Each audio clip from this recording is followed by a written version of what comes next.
Magandang umaga sa lahat. Ngayong umaga ay babasahin po natin ang ika-31 kabanata ng Jeremiah at magbabahagi ng salita ay si Pastor H. Sorry. Aking ikinukonsidera na ito ang isa sa pinaka-nakakahalinang kabanata ng Jeremiah. Dahil ang lahat ng mga paghihirap ay patapos na.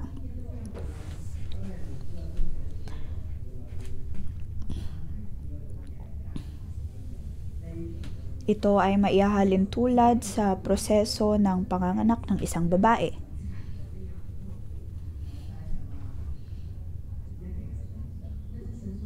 Naroon man ang sakit o ang tinatawag nilang labor, ngunit pagkatapos nito ay makakatanggap naman ng paggantimpala.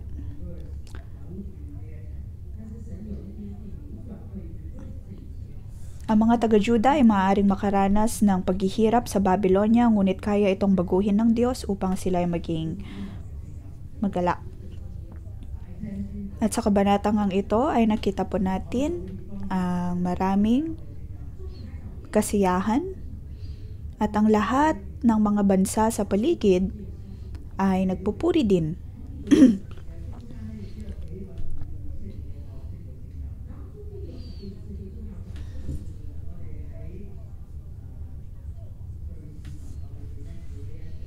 Doon ay may mga importanteng karakter na nagdudulot o kaya ay nag-iingay din dahil sa tuwa.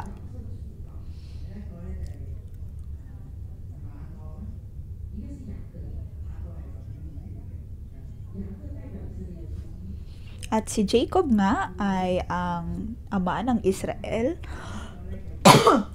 at siya ay babalik ng Diyos. Maging din si Ephraim. Si Ephraim ay tumutukoy sa kaharian na nasa timog.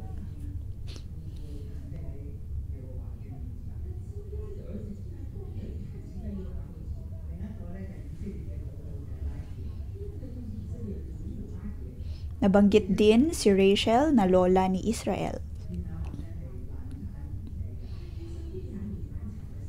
Dahil siya ang ina ni Benjamin, gayong namatay siya dahil sa panganganak kay Benjamin. Siya ay may halin tulad sa isang ina na nangigiyak. At dito pinapakita ng Diyos na kaya niyang bigyan ng kahinahunan ang mga nagluluksa.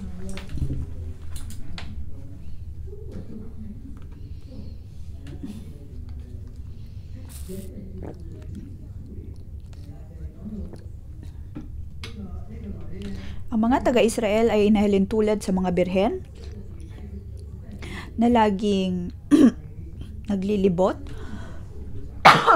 at naroon ang Diyos na nagtatanong kung kailan sila babalik. At sa kanilang pagbabalik ay gagawa ang Diyos ng panibagong bagay. Sa verse 22 ng kabanatang ito,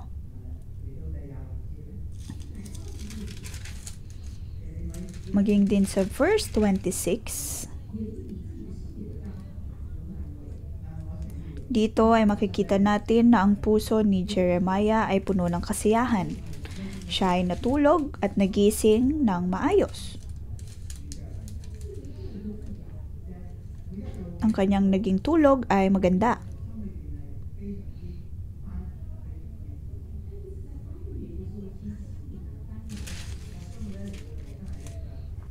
Kung babasahin natin ang mga nakaraang mga propesiya ni Jeremiah, iyon ay puno ng paghihirap, ngunit sa chapter 31 ay nakita niya ang pangitain kung paanong babaguhin ng Diyos ang lahat at ang kanyang puso ay puno ng kaginhawaan.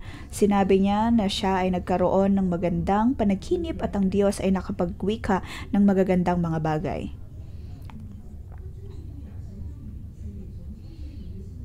At nabanggit na ang Diyos at ang Israel ay nagkaroon ng muling pagbabalik sa dati nilang ugnayan. Sa katunayan, ang kabanatang ito ay maaaring mahati sa 10 mga seksyon. Bigyan natin ito ng pamagat na Ang pag-ibig ng Diyos para sa Israel ay panghabang buhay.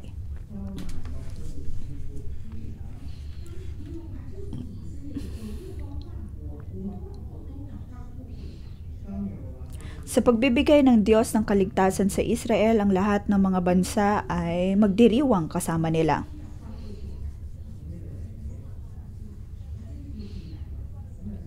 Iyon po ang unang seksyon.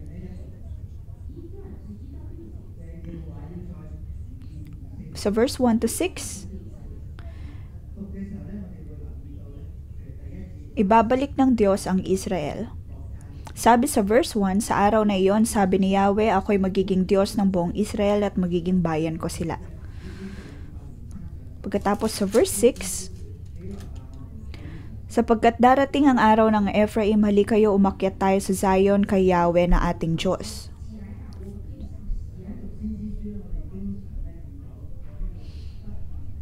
Sa libro ng mga propeta,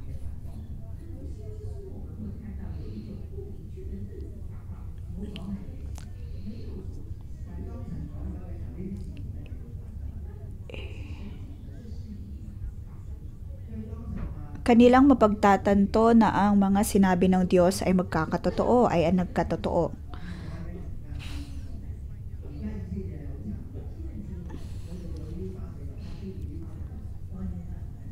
Sa mga panahon na iyon, sila ay naging bihag sa Babylon, kung kaya naman ang mga pangitain na ito ay para sa hinaharap. Ang sinutukoy nito ay ang mga mabubuting igos ay mapupunta sa Babylon at kailangan nilang maranasan ang epekto ng kanilang mga kasalanan. Pagkatapos ay gagamitin ng Diyos ang bawat paghihirap upang kanilang maranasan. Ngunit sa hinaharap,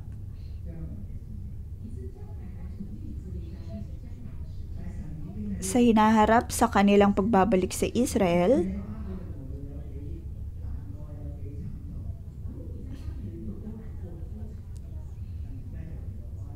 ipinroklama ng Diyos na sila'y makababalik,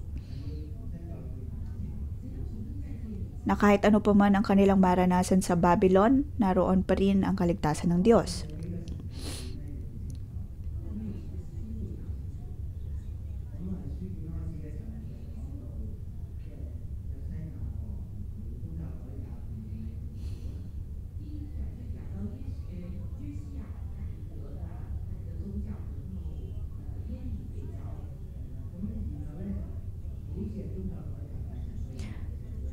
Si Haring Hezekiah noong araw ay nagkaroon ng espiritual na revolusyon. Ngunit ang buong komunidad noon ay nahihirapan. Ngunit si Jeremiah ay patuloy sa pagbibigay ng mga propesiya. Kanyang nabanggit na ang mga sakuna ay darating sa Israel.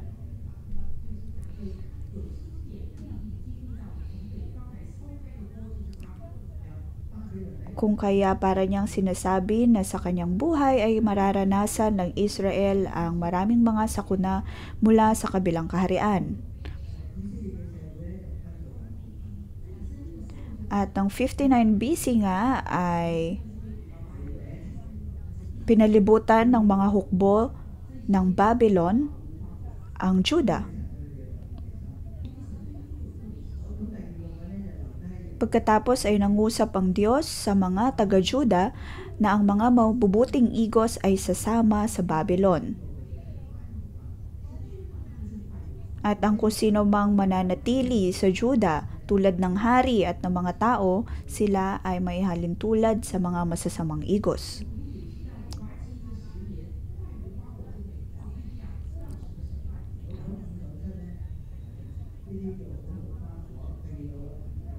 Ang mga mabubuting igos ay nanatili sa Babylon.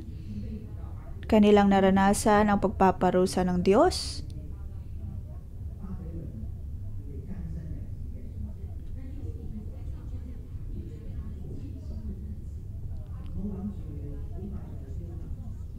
Pagkatapos sa mga panahon na sila'y nasa Babylon, ay nagpadala si Jeremiah ng kanyang mensahe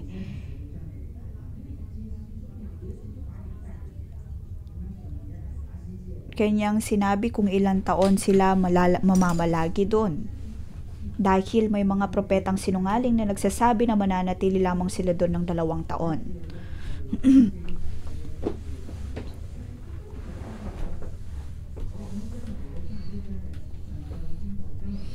At ngayon, sa pagbabasa nga ng chapter 21, ay sinasabi ng Diyos ang kanyang pangitain na balang araw ay kanyang muling ibabalik ang Israel.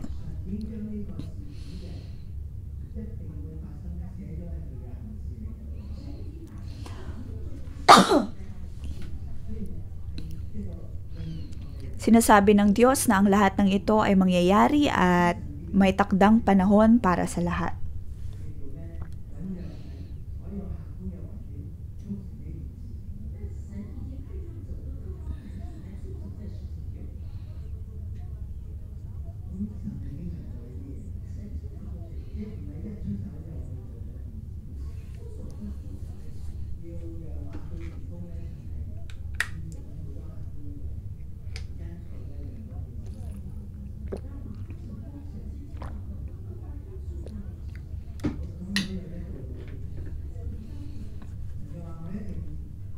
Nagkaroon muna ng maraming mga pangyayari bago humantong sa ganitong paraan.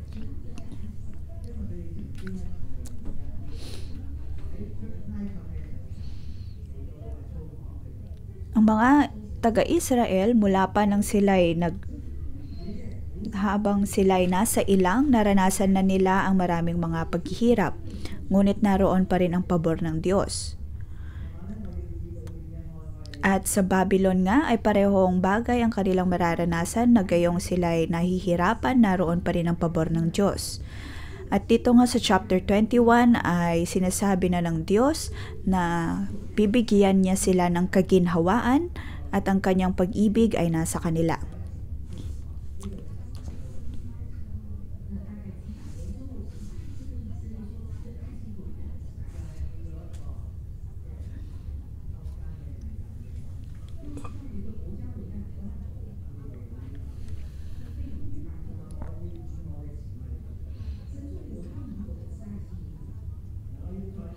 Dito sinasabi ng Diyos na ang kanyang kabutihan para sa kanila ay nag-uumapaw.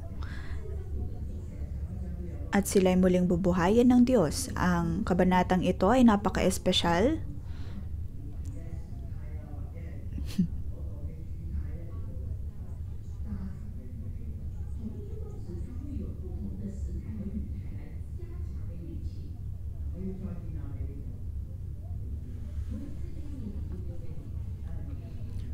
Sinasabi ng Diyos dito na muli niyang itatayo ang Israel.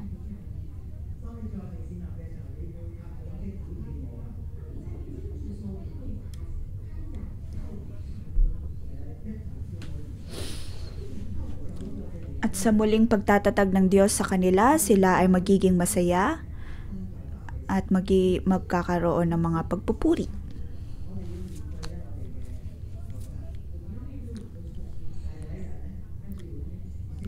Kailangan nilang harapin ang kanilang mga pagkakamali.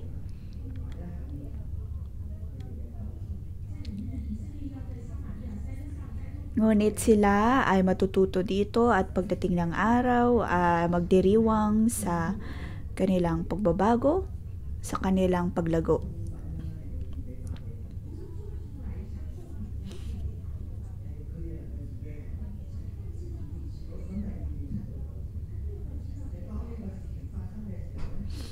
Sunod sa verse 7 to 9,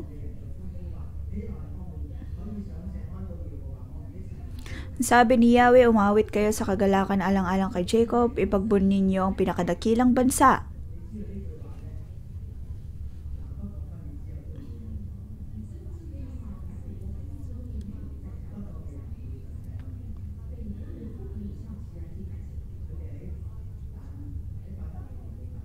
Ang kaharian sa timog ay hindi umakyat upang magpuri sa Diyos.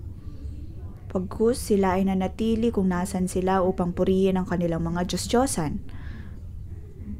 At ginamit nila ang mga Diyos-Diyosang ito bilang pamalit sa tunay na Diyos.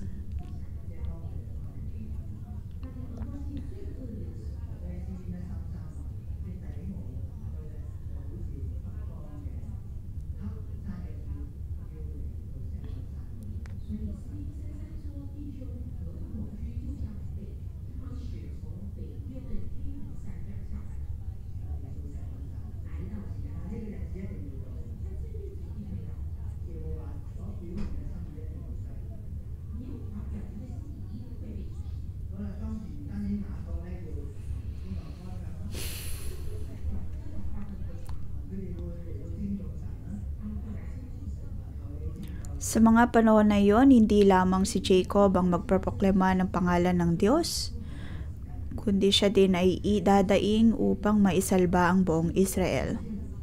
Ang mga ito ay proseso ng Diyos. Kailangan nilang manumbalik muli sa Diyos. At sa kanilang pagkita at pagdanas ng pabor ng Diyos, makikita nila ang kanyang kabutihan.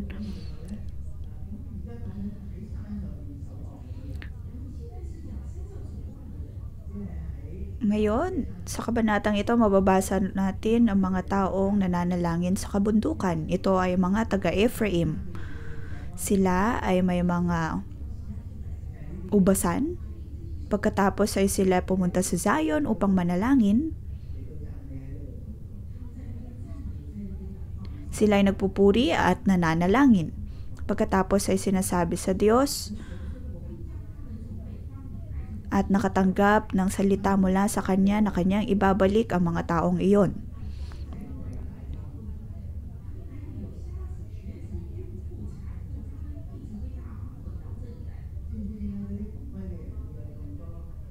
Sabi dito, narito, ibabalik ko mula sa hilaga, titipunin ko sila sa mga sulok ng sanlibutan kasama ang mga bulag, at mga pilay, ang mga inang may anak na pasusuyin, pati ang malapit ng mga anak, sila'y babalik na talagang napakarami.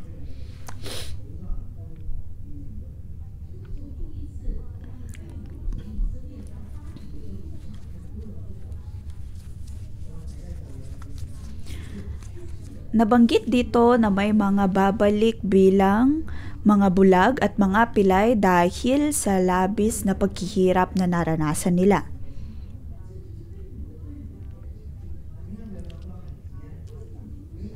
Nagpapakita lamang ito na bitbit nila ang paghihirap at sakit na kanilang naranasan.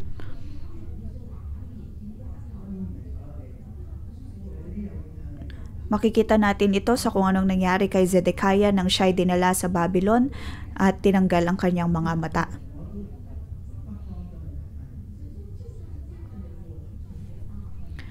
Kaya dito, sinasabi ng Diyos na maging ang mga taong ito, mga bulag at mga pilay ay kanyang ibabalik mula sa hilaga. At sinasabi ng Diyos na siya ang gagabay sa mga taong ito. Maaaring sila ay pabalik ng may kasamang pag-iyak, ngunit ang mahalaga ay naibalik sila ng Diyos.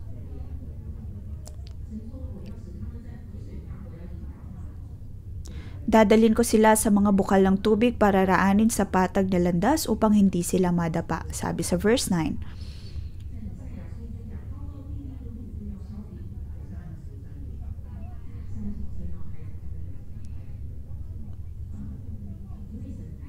May mga mabatong daan, ngunit ang lahat ng ito ipapatag ng Diyos upang magkaroon ng ginhawa ang mga taga-Israel sa kanilang pagbabalik. Pagkatapos sa verse 9, sapagkat ang Israel ay aking anak at si Ephraim ang aking panganay. Kung mababasa po natin ang mga bagay na ito ay nakakaanting puso. Dito pinapakita ng Diyos na siya ang Diyos Ama at ang Israel ay ang kanyang anak at si Ephraim ang kanyang panganay.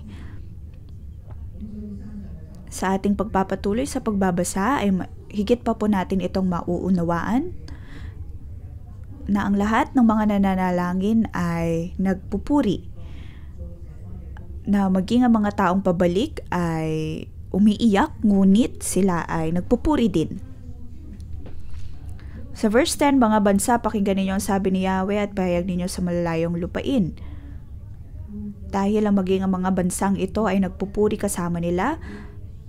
Sa verse 11, sapagkat tinubos ni Yahweh si Jacob at pinalaya sa kapangyarihan ng kaaway na higit na malakas sa kanya. Verse 12, aakyat silang nagsisigawan sa tuwa patungo sa bundok ng Zion, puspos ng kaligayahan dahil sa mga pagpapala ni Yahweh. Ang mga tao ay nagdiriwang.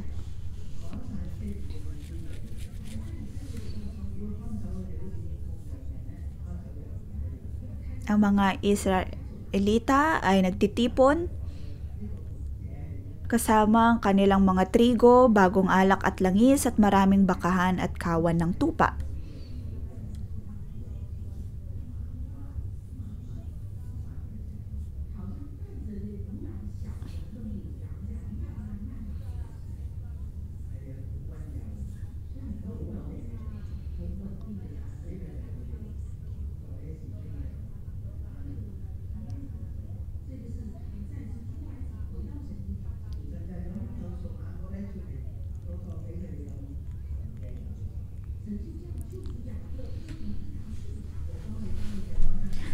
Sila ay tila nagmula sa Ehipto na pabalik sa lupang pangako, kaya naman sinasabi ng Diyos na dapat silang magpuri sa bundok ng Zion. Dahil ang lugar na iyon ay lugar ng pagpapala, habag at biyaya ng Diyos. Mayroong saganang trigo, bagong alak, langis, bakahan at kawan ng tupa.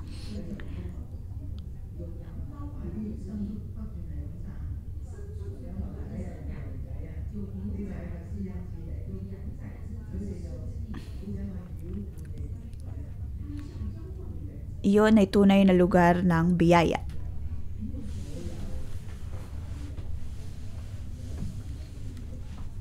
May mga pataba na para sa mga halaman. Mayroong kasaganaan, walang problema, walang kahit ano pa. Kailangan nilang maging masaya, kailangan nilang magpuri.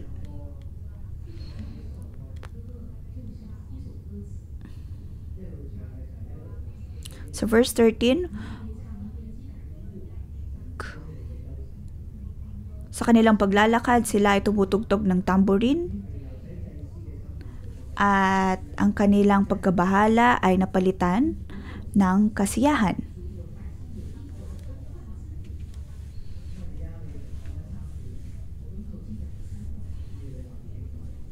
At ang biyaya ng Diyos ang siyang pumupuno sa kanila. Kanyang bibiyayaan, pagpapalain ang Israel. Pagkatapos sila ay magbibigay pa sa salamat sa kanila.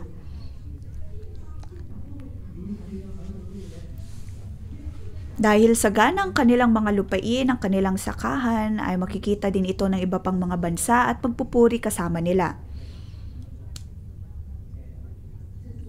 Binago ng Diyos ang lahat, ang kanilang mga karanasan, at iyon ang nagpapakita kung gaano kalaki ang pagpapala at biyaya ng Diyos para sa kanila.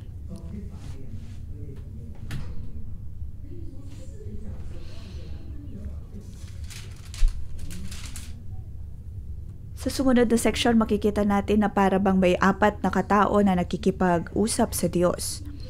Ito ay makikita natin sa verse 15 to 17. Ang unang tao ay si Rachel, ang lola na nawala ng mga anak at tatangis. Sabi dito, narinig sa Rama ang isang tinig, panaghoy at mapait na pagtangis. Tinatangisan ni Raquel ang kanyang mga anak, ayaw niyang paaliw sapagkat patay na sila. Ang Rama ay ang lugar kung saan inilibing si Rachel. At doon ay mayroong walang hanggang pag-iyak at pagtangis.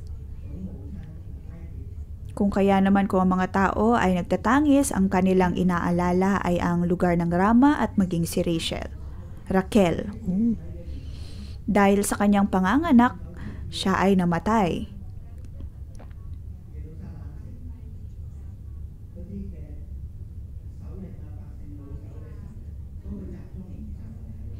Ngunit sa panahon ni Jeremiah, nang madakip ang mga taga-Israel, ang kanilang mga tolda ay sa katunayan itinayo sa Rama. At sa Rama, doon nila itinipon ang mga taong magiging bihag sa Babylon. Kung kaya naman sila ay nagluksa sa Rama.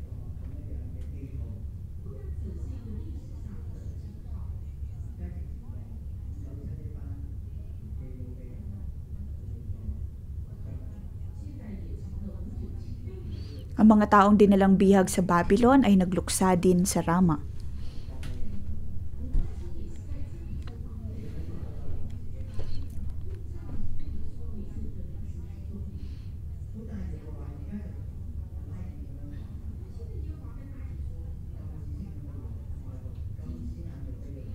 Sinabi ng Diyos kay Raquel, sinasabi ni Yahweh sa verse 16, "Itigil na ninyo ang inyong pag-iyak, huwag na kayong lumuha sapagkat gagantipalaan ang inyong mga ginawa, babalik sila mula sa lupain ng kaaway."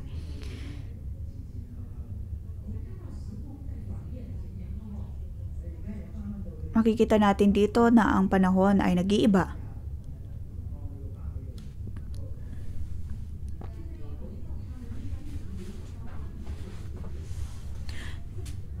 Ngayon ay nasa punto na po tayo kung saan ang mga taga-Israel ay naging bihag sa Babylon at si Raquel ay umiiyak at ang mga taong dinang bihag sa Babylon ay umiiyak din. At ang pinaka-importanting punto nito ay kung paano binibigyan nilang kaginhawaan si Raquel.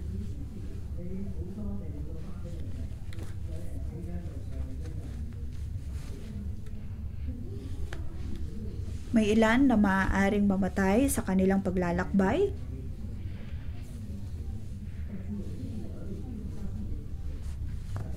Ngunit ang iyong mga anak ay manunumbalik. Pagkatapos makikita po natin sa verse 29. Tungkol po sa lugar ng kanilang pagkakabihag, kanilang ipinalangin si Raquel.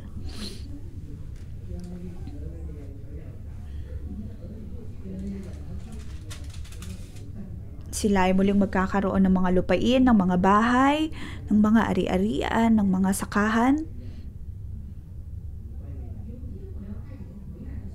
Kung kaya sa kanilang pagbabalik, sigurado doon na mas marami ding tao ang makakabalik.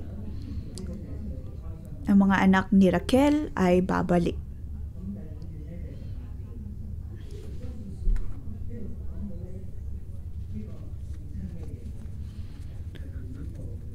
Sunod ay sa verse 18 at 19. Dito pinapakita na iniisip ng ama ang kanyang mga anak.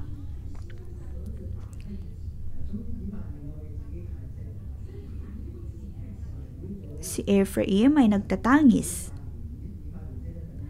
nananaghoy.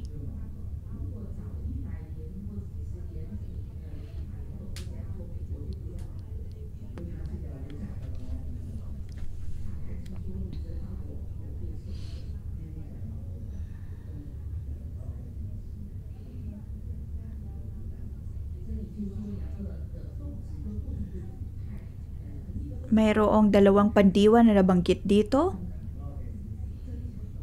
Ngunit magkaiba ng binibigyang diin. Nabanggit dito ang pagiging tulad ng isang guyang na hindi maturuan. Pagkatapos, ibalik ninyo kami ng kami gumaling sapagkat kayo si Yahweh na aming Diyos. Ang mga taong ito ay walang kakayahan na makabalik.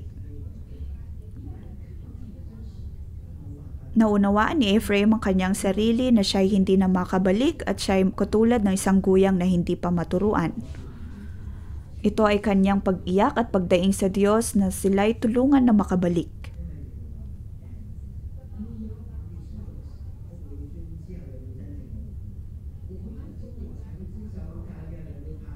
At sa kanilang pagbabalik sila ay tatalikod sa kanilang mga kasalanan. Sabi sa verse 19, "Tumalikod kami sa inyo, ngunit ngayon nagsisisi na. Natuto kami matapos ninyong parusahan, napahiya kami't nalungkot dahil sa nagkasala kami sa panahon ng aming kabataan." 20, "Si Ephraim ang aking anak na minamahal, ang anak na aking kinalulugdan. Kung gaano kadalas ko siyang pinaparusahan, gayon ko siya naaalala. Kaya hinahanap ko siya at ako'y nahabag sa kanya." Ito ang sabi ni Yahweh.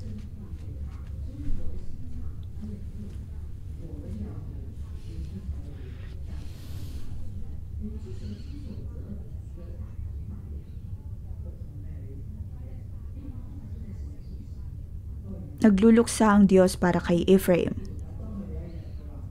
Ngunit hindi alam ni Ephraim kung paano bumalik.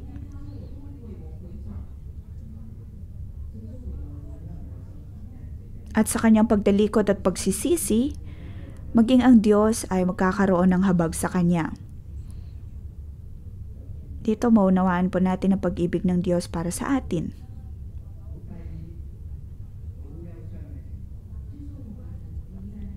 Kahit na ikaw ay nasa punto ng pagtatangis, pananaghoy, na hindi mo na alam kung paano bumalik, ngunit sinasabi ng Diyos na nais kanyang manumbalik dahil ikaw ang kanyang anak na minamahal. Na kahit ano pa man, ang mga paghihirap na ating nararanasan, ang Diyos ay ang Ama pa rin natin.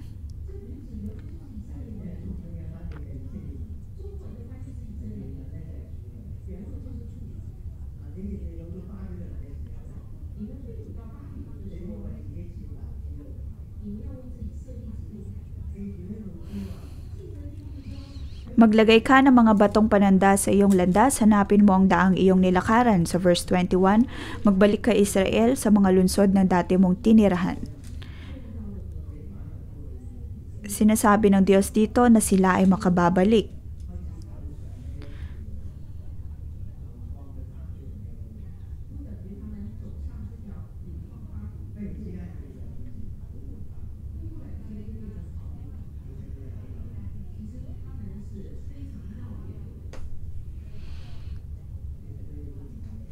Ang mga taong ito ay napakahirap na harapin ng mga uri ng tao.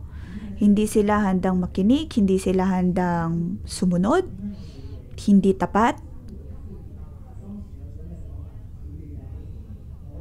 Tulad ni Zedekiah na nanatili lamang sa Juda, ayaw sumunod sa kalooban ng Diyos na dapat silang magtungo sa Babylon.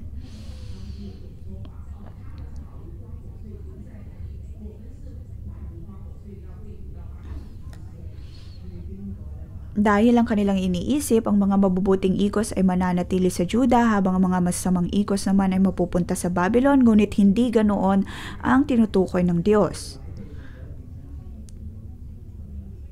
Dahil ang tunay na kalooban ng Diyos ay ang mabubuting ikos ay pupunta sa Babylon at sila'y babaguhin ng Diyos doon pagkatapos ay ibabalik sa Juda. Ang mga bagong bagay na ito ay ginagawa pa rin ng Diyos.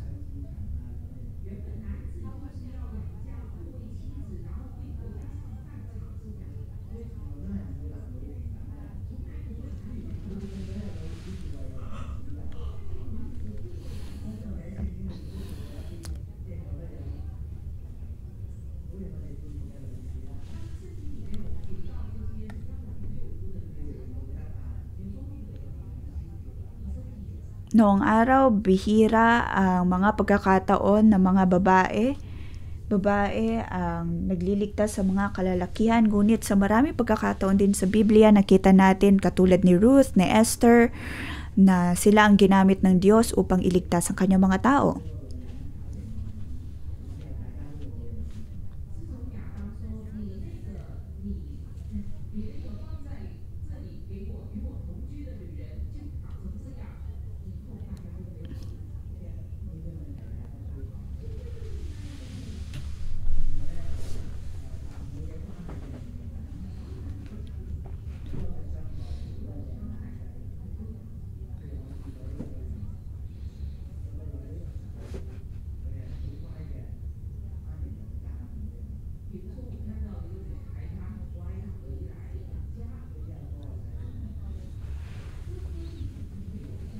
Halimbawa,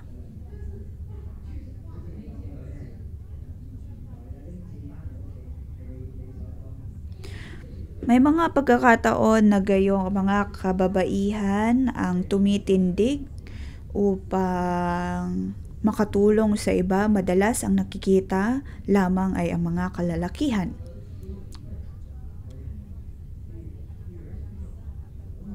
Kung kaya minsan sa mga usapang mana, ang mga anak na lalaki lamang ang nakakatanggap nito at hindi ang mga babae. Kung tutusin, mayroon akong napanood na palabas na mayroong isang babae na nais niyang maging music conductor. Ito ay nangyari sa Amerika noong araw. At maraming mga tao ang nagsabi sa kanya na hindi niya maaaring gawin iyon. Ngunit siya ay nagpursigi. Siya ay namilit. At ang unang pagkakataon na siya ay pumunta sa entablado upang maging conductress, At ang lahat ng mga nasa orkestra ay mga kalalakihan. Dahil tanging mga kalalakihan lamang ang binibigyan ng pagkakataon na gawin iyon. Kaya nang tumundig ang babaeng iyon, ang mga kalalakihan na tumutugtog ay umalis. Iyon ay napakaseryosong issue ng inequality sa pagitan ng mga babae at lalaki. Isa pang palabas ay ang pagtawid mula Indian Ocean.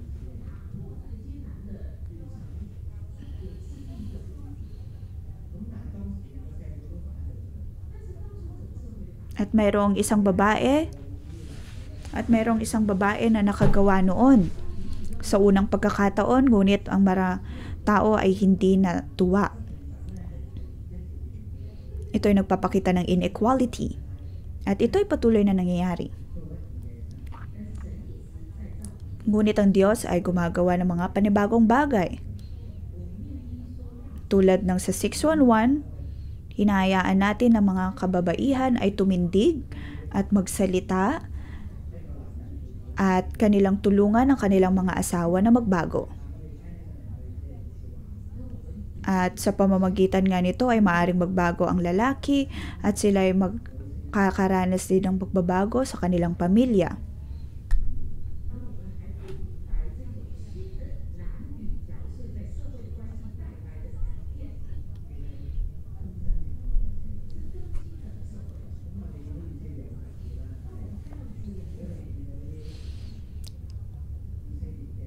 Tulad ng mga pagbabagong ito, ganun din ang naranasan ng Israel. Ang Israel ay maraming mga hukbo at mayroon ding mga kababaihan na nakipaglaban. Sila ay nasa punto na ito ng pagbabago.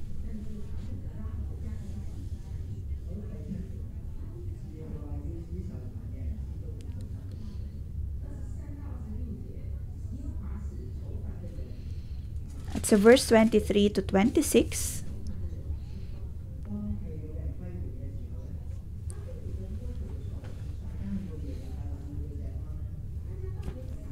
pinaranas ng Diyos sa mga taga-Israel ang kasaganaan.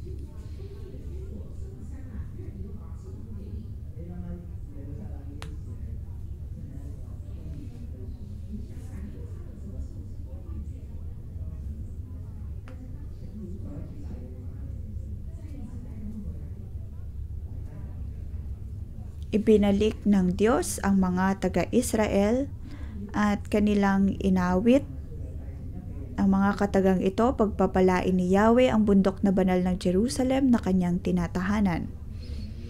Sa verse 24, ang mga nagsasaka at mga pastol ay muling magkakasamang naninirahan sa Juda. Bibigyan ko ng inumin ng nauhaw at bubusugin ang nanlulupaypay dahil sa matinding gutom. At masasabi ng sinumang tao, ako'y natulog at nagising na maginhawa. Hindi po ito tungkol sa kaharian sa Hilaga, bagkus ay sa kaharian na nasa timog. Ito po ay tungkol sa syudad ng Juda. Ang Diyos ay mayroong espesyal na puso o kalooban para sa Juda. At ang ginagawa ng Diyos ay para sa kanilang kabuuan. Bakit may iba't ibang mga karakter na nabanggit dito?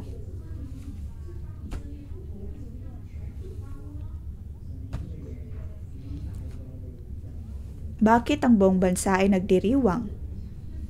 Ito ay nagpapakita lamang na ang plano ng Diyos ay higit pa sa kung anong naiisip natin.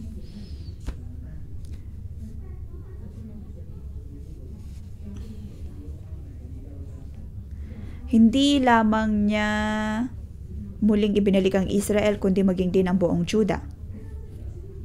Sa verse 26, ako'y natulog at nagising na maginhawa.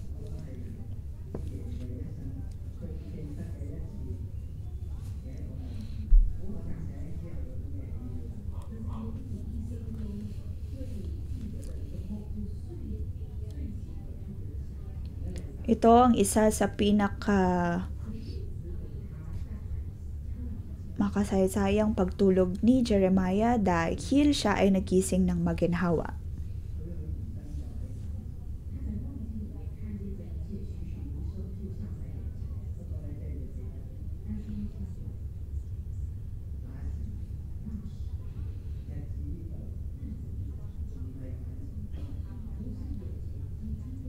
Ang mga bagay na ito ay maaaring hindi nangyayari sa panahon ni Jeremiah, ngunit mangyayari sa hinaharap. Huling seksyon ng kabanatang ito. Ginamit ng Diyos ang kanyang otoridad upang kontrolin ang langit at lupa. Siya ay nagkaroon ng panibagong kasunduan, hindi na katulad ng dating kasunduan na mayroon siya sa Israel. Sa verse 32, ito hindi tulad ng kasunduang ginawa ko sa kanilang mga ninuno nang ilabas ko sila sa Ehipto. Bagamat para akong isang asawa sa kanila, sinira nila ang kasunduang ito. Maraming beses sa ating pag-unawa ng kasunduang ito,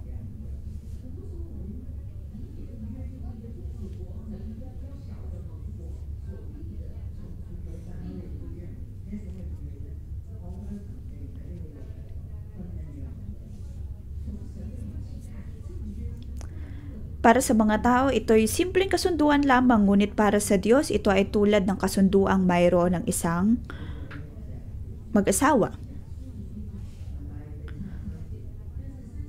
Sa verse 33, ngunit sa verse 33, ganito ang gagawin kong kasunduan sa bayan ng Israel pagdating ng panahon, itatanim ko sa kanilang kalooban ang aking kautusan. Isusulat ko ito sa kanilang mga puso, ako ang kanilang magiging Diyos at sila ang aking magiging bayan.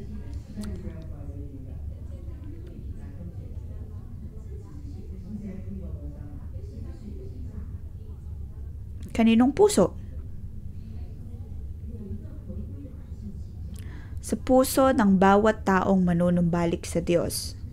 Ganito po ang uri ng kasunduan na gagawin ng Diyos. Ang kasunduang ito ay para sa lahat.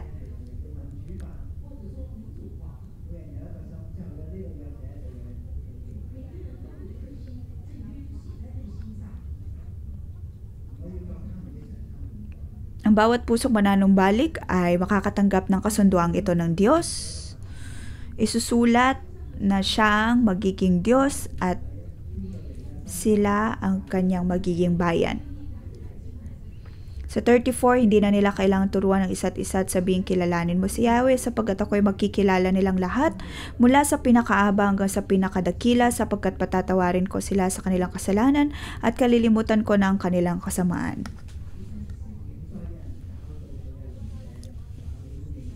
Verse 34.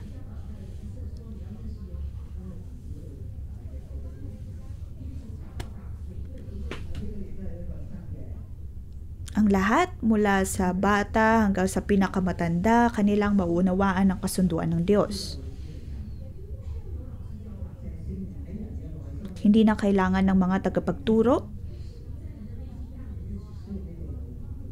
At ang banal na espiritu ang tutulong sa kanila upang kanilang maunawaan ng Diyos. Dito makikita po natin na ang pamamalagi ng kasunduan sa ating puso ay sa pamamagitan ng banal na espiritu. Kung walang banal na espiritu, hindi po natin ito magagawa.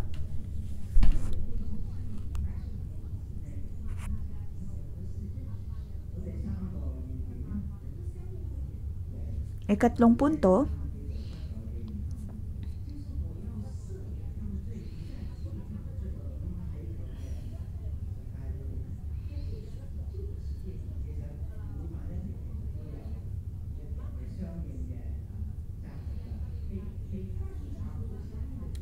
sa lumang kautusan ay mayroong sanhi at bunga.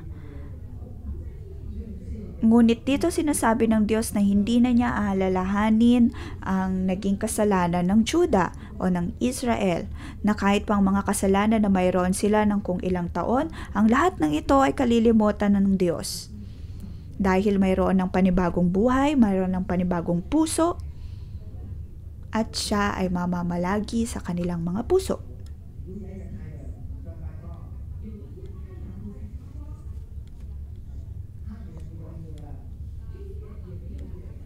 At sa verse 35, si Yahweh ang naglagay ng araw upang lumiwanag sa maghapon at ng buwan at mga bituin upang tumanglaw sa magdamag. Siyang nagpapagalaw sa dagat, kaya umuugong mga alon. Ang pangalan niya Yahweh, ang makapangyarihan sa lahat.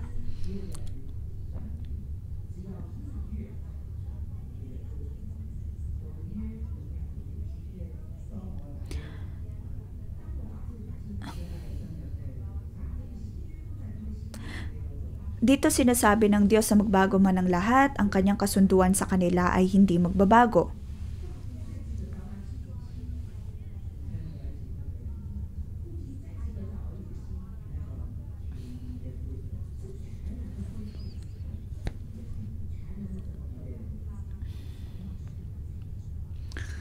Ang kaligtasan na nagmumula sa Diyos ay panghabang buhay.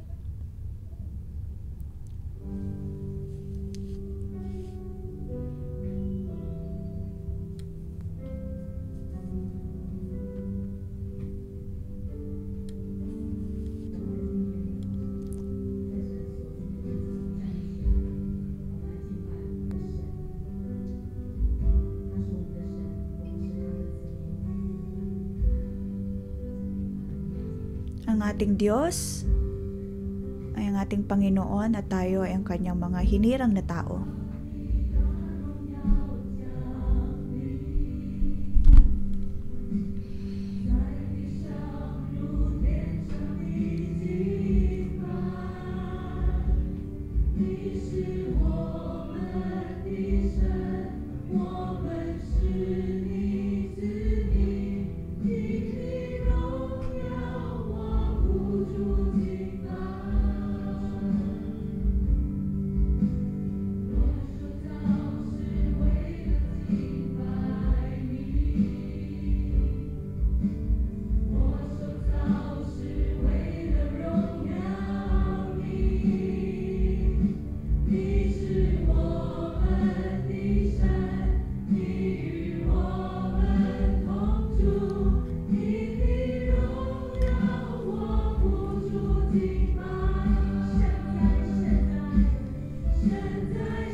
Hallelujah. Panginoon, pinupuri ka namin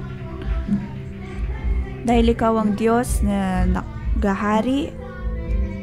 Panginoon, pinupuri ka namin. Sa verse 3 ng kabanatang pinasa natin ngayon,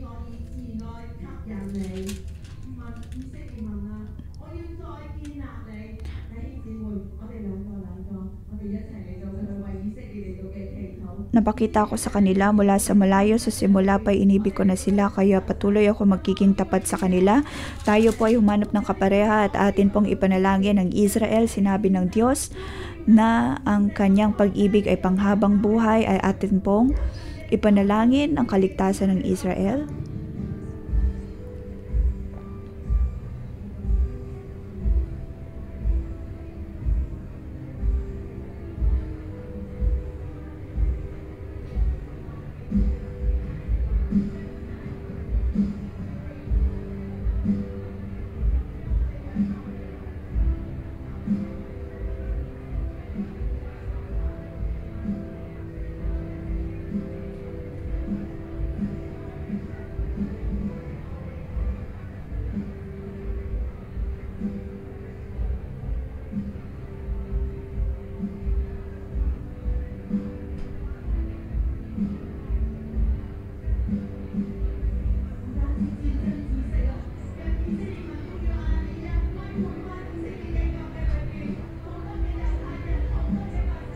Panginoon, tulungan mo ang iyong mga tao, mga Hudyo, mga taga-Israel na manumbalik sa iyo.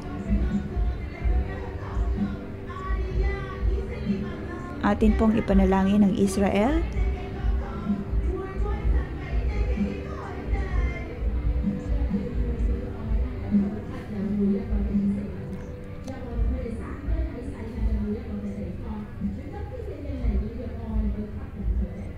Panginoon, ikaw ang Diyos na magbabalik sa iyo mga tao kahit nasan man sila.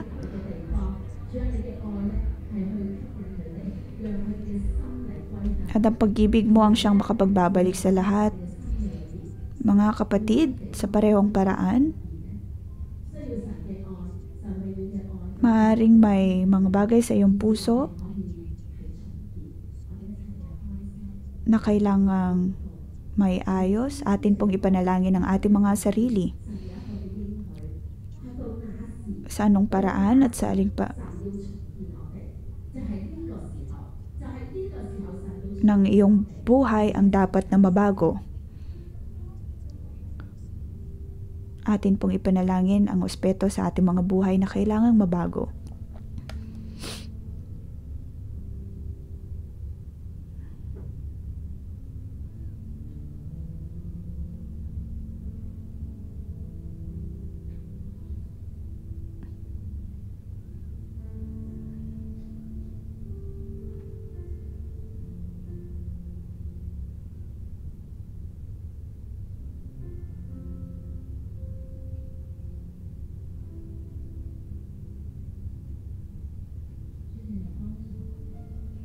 Panginoon, naway tulungan mo kami.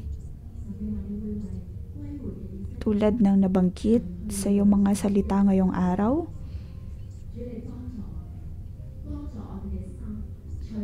na para sa mga Israelitang manunumbalik, ay iyong tatanggalin ang mga bagay na maaaring maging sagabal sa kanilang pagbabalik. Naway tulungan mo din kami, O Diyos, na matanggal ang mga balakid na ito upang kami ay makapanumbalik sa iyo at sa iyong kasunduan, upang kami ay makapasok sa bagong kasunduan na iyong itinatatag para sa amin. At kami nga ay makapanumbalik sa iyong pag-ibig. Ang iyong pag-ibig ang siyang tutulong sa amin, O Diyos, upang maging mas malalim pa sa aming ugnayan sa iyo.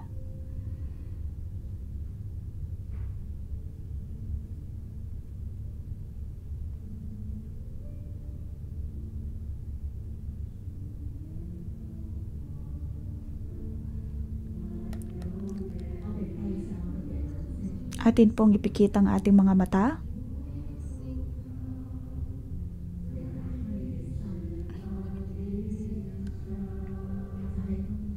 Buksan po natin ang ating mga puso.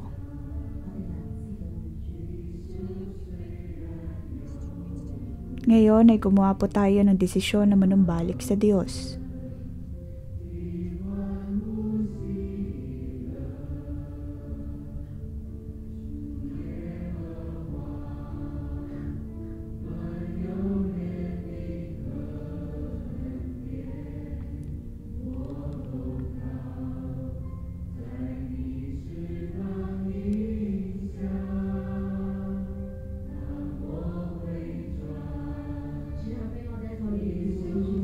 Panginoon,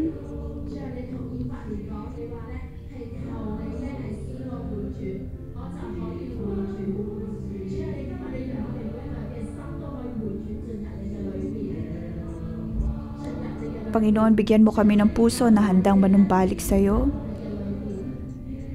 At ang iyong pag-ibig, ang iyong habag at biyaya ang siyang pumasok sa aming mga puso. Atin pong itaas ang ating mga kamay at sabihin sa Diyos, tumaing sa Diyos, hilingin ang kanyang pag-ibig na higit na maipalalim sa ating mga buhay. Panginoon, tulungan mo kami na manumbalik. Tulungan mo kami, O Diyos, na manumbalik sa iyo. Panginoon, ikaw ay naghahari bilang hari sa aming mga buhay. Naway pumasok ka sa aming mga puso ngayon.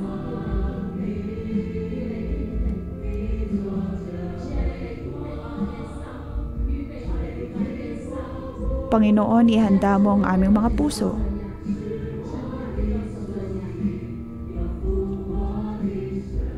Tulungan mo kami, O Diyos, na makapasok sa araw ng pagsisisi sa kasalanan. Gisingin mo ang aming mga puso, ang aming mga espiritu.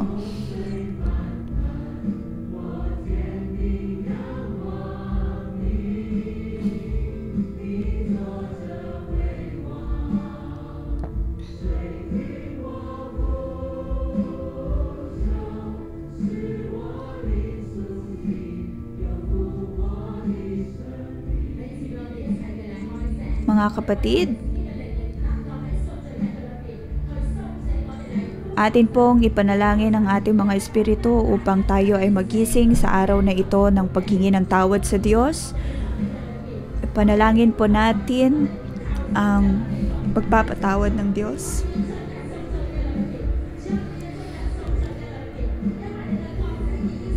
Sa pagpasok natin sa araw ng paghingi ng tawad sa Diyos, tayo po ay humiling sa Diyos na tayo ay kanyang tulungan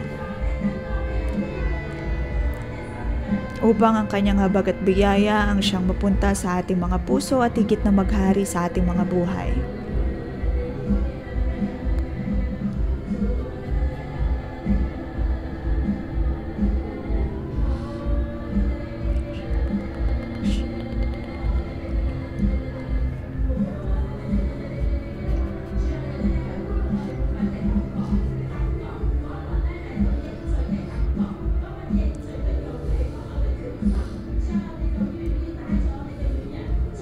Panginoon, ibalik mo sa amin ang kalakasan at katapangan, O Diyos, pagpapakumbaba na manumbalik sa iyo at humingi ng tawad mula sa iyo. Panginoon, kami ay dumadaing at umiiyak sa iyong harapan.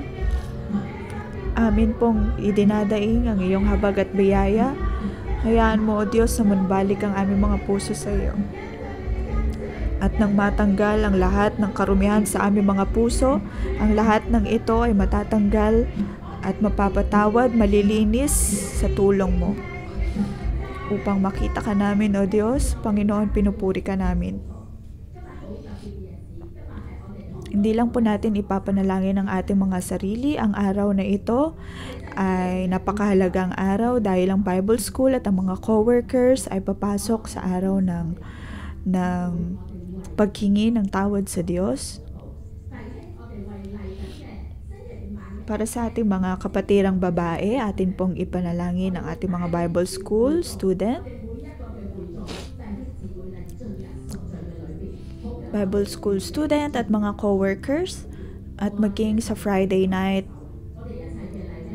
ay atin din po silang tutulungan na humingi ng tawad sa Diyos. Atin pong ipanalangin ang mga bagay na ito upang ang lahat ng tao, lahat ng kapatiran sa 611 ay makapanumbalik sa Diyos.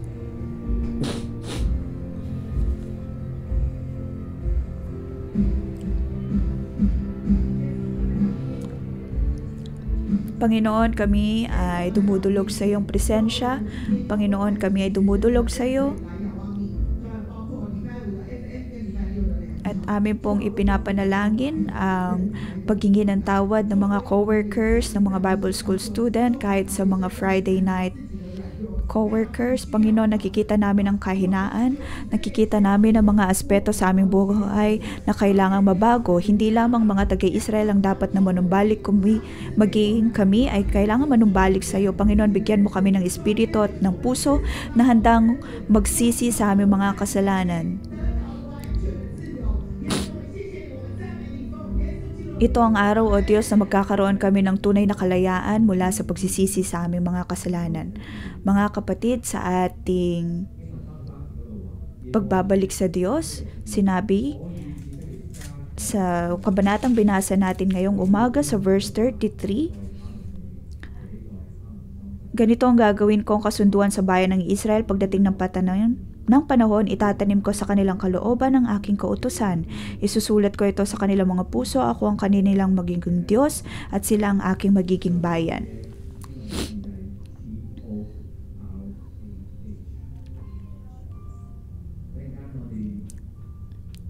Torah ay ang salita ng Diyos. Atin pong isulat ang mga ito at sa Espiritu ay ipanalangin natin na isulat ng Diyos ang Torah sa ating mga puso.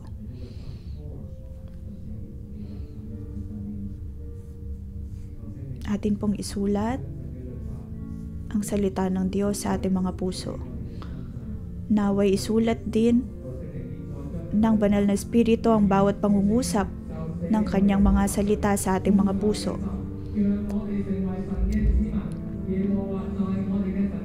Naway mapuno tayo ng salita ng Diyos upang ang Diyos ang siyang ating magiging Diyos sa ating buhay at tayo ay kanyang magiging hinirang ng mga tao.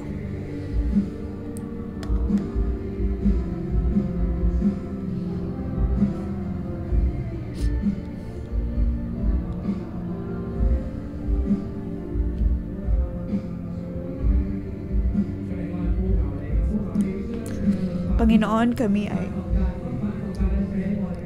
umiiyak sa iyo.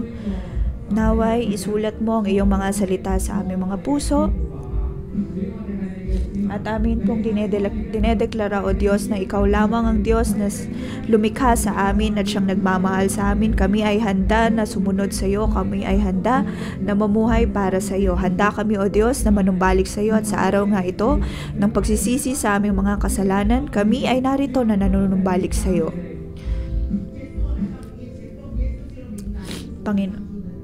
Noong Jesus, akin pong pinagpapala ang aking mga kapatid. Ikaw, kayo ay mga taong hinirang ng Diyos sa ngalan ng Panginoong Jesus. Sinasabi doon na naroon ang salita ng Diyos. Kahit nasan man kayo sa inyong buhay ngayon, dapat ninyong malaman na kayo ay minamahal ng Diyos. At sinasabi niya na kung kaano niya tinulungan ang Israel ay ganoon din ang kanyang pagtulong sa inyo. Ang lahat ng mga bagay sa iyong buhay ay papagilingin ng Diyos dahil sa kanyang pag-ibig para sa iyo.